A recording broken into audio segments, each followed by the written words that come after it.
ಪಟ್ಟಣದ BVR E techno ಶಾಲೆಯಲ್ಲಿ ಕರ್ನಾಟಕ ಸಂಗೀತ ನೃತ್ಯ ಅಕಾಡೆಮಿ ಬೆಂಗಳೂರು, ಕನ್ನಡ ಸಾಹಿತ್ಯ ಪರಿಷತ್ತು ತಾಲೂಕು ಘಟಕ, Basavakendra Manvi, BVR E techno ಶಾಲೆ ಮಾನ್ವಿ, ಎಪಿಎಂಸಿ ಶಿಕ್ಷಕರ ಬಳಗ ಮಾನ್ವಿ ಸಂಯುಕ್ತಾಶ್ರಯದಲ್ಲಿ ನಡೆದ ಸಂಗೀತ ನೃತ್ಯೋತ್ಸವ ಕಾರ್ಯಕ್ರಮವನ್ನು ಕರ್ನಾಟಕ ಸಂಗೀತ ನೃತ್ಯ ಅಕಾಡೆಮಿ ಬೆಂಗಳೂರಿನ ಸದಸ್ಯ ಸಂಚಾಲಕರಾದ ಎಂ ಕಾಸಿಂ ಮಲ್ಲಿಗೆ ಮಡುಗು ಉದ್ಘಾಟಿಸಿ ಮಾತನಾಡಿದರು. ರಾಜ್ಯದ ಎಲ್ಲಾ ಜಿಲ್ಲೆಗಳಲ್ಲಿರುವ ಸ್ಥಳೀಯ ಪ್ರತಿಭಾವಂತ ಕಲಾವಿದರನ್ನು ಗುರುತಿಸಿ ಅವರನ್ನು ಮುಖ್ಯವಾಹಿನಿಗೆ ತರುವುದು ಹಾಗೂ ಜನರಿಗೆ ಅವರಲ್ಲಿನ ಕಲೆಗಳನ್ನು ಪರಿಚಯಿಸುವುದಕ್ಕೆ ವೇದಿಕೆ ಕಲ್ಪಿಸಿ ಅವರನ್ನು ರಾಜ್ಯ ಮಟ್ಟದಲ್ಲಿ ಗುರುತಿಸುವಂತೆ ಮಾಡುವುದು ನಮ್ಮ ಸಂಸ್ಥೆಯ ಮುಖ್ಯ ಉದ್ದೇಶವಾಗಿದ್ದು, ಜಿಲ್ಲಾ ಮತ್ತು ತಾಲೂಕು ಮಟ್ಟದಲ್ಲಿ ಸ್ಥಳೀಯ ಪ್ರತಿಭೆಗಳಿಂದ ಕಾರ್ಯಕ್ರಮವನ್ನು ನಡೆಸಲಾಗುವುದು ಎಂದು ತಿಳಿಸಿದರು.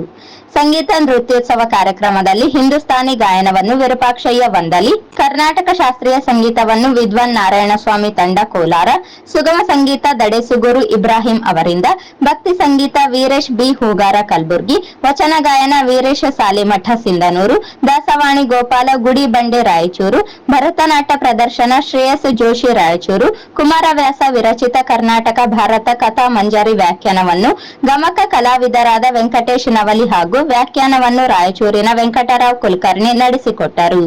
ಕಾರ್ಯಕ್ರಮದಲ್ಲಿ ಹಿರಿಯ ಮುಖಂಡರಾದ ಶಿವರಾಜ್ ನಾಯಕ, ಕರ್ನಾಟಕ ಸಂಗೀತ ನೃತ್ಯ ಅಕಾಡೆಮಿ ಬೆಂಗಳೂರಿನ ರಿಜಿಸ್ಟರ್ ಎನ್ ನರೇಂದ್ರ ಬಾಬು, ಸದಸ್ಯರಾದ ಹುಸೇನ್ ಸಾಬ್, ಶಂಕರ್ ಬಿ ಹೂಗಾರ, ರಮೇಶ್ ಗಬ್ಬೂರು, ಬಸಪ್ಪ ಭಜಂತ್ರಿ, ಕನ್ನಡ ಸಾಹಿತ್ಯ ಪರಿಷತ್ತು ತಾಲೂಕು ಅಧ್ಯಕ್ಷರಾದ ರವಿಕುಮಾರ್ ಪಾಟೀಲ್, ಜಿಲ್ಲಾ ಕನ್ನಡ ಸಾಹಿತ್ಯ ಪರಿಷತ್ತು ತಾಲೂಕು ಕಾರ್ಯದರ್ಶಿಯಾದ ತಾಯಪ್ಪ ಬಿ ಹೊಸೂರು, ನಿಕಟಪೂರ್ವ ಜಿಲ್ಲಾ ಕನ್ನಡ ಸಾಹಿತ್ಯ ಪರಿಷತ್ತು ಅಧ್ಯಕ್ಷರಾದ ಡಾಕ್ಟರ್ ಬಸವಪ್ರಭು ಪಾಟೀಲ್, ಬಿವಿಆರ್ ಶಿಕ್ಷಣ ಸಂಸ್ಥೆಯ ಅಧ್ಯಕ್ಷರಾದ ಬಿವಿ ರೆಡ್ಡಿ, ಗಾಯಕರಾದ ಅಂಬಯ್ಯ ನುಲಿ, ಬಸವಕೇಂದ್ರದ ತಾಲೂಕು ಅಧ್ಯಕ್ಷರಾದ ರಂಗಣ್ಣ, ಕಾರ್ಯದರ್ಶಿ ಮಹಮ್ಮದ್ ಮುಜೀಬ್, ಮನ್ಸಾಲಿ ವೆಂಕಯ್ಯ ಶೆಟ್ಟಿ, ವಿಜಯ ಲಕ್ಷ್ಮಣ ಸೇರಿದಂತೆ ಇನ್ನಿತರರು ಇದ್ದರು. ತಾಲೂಕಿನ ಹಿರಿಯ ಕಲಾವಿದರನ್ನು ಸನ್ಮಾನಿಸಿ ಗೌರವಿಸಲಾಯಿತು.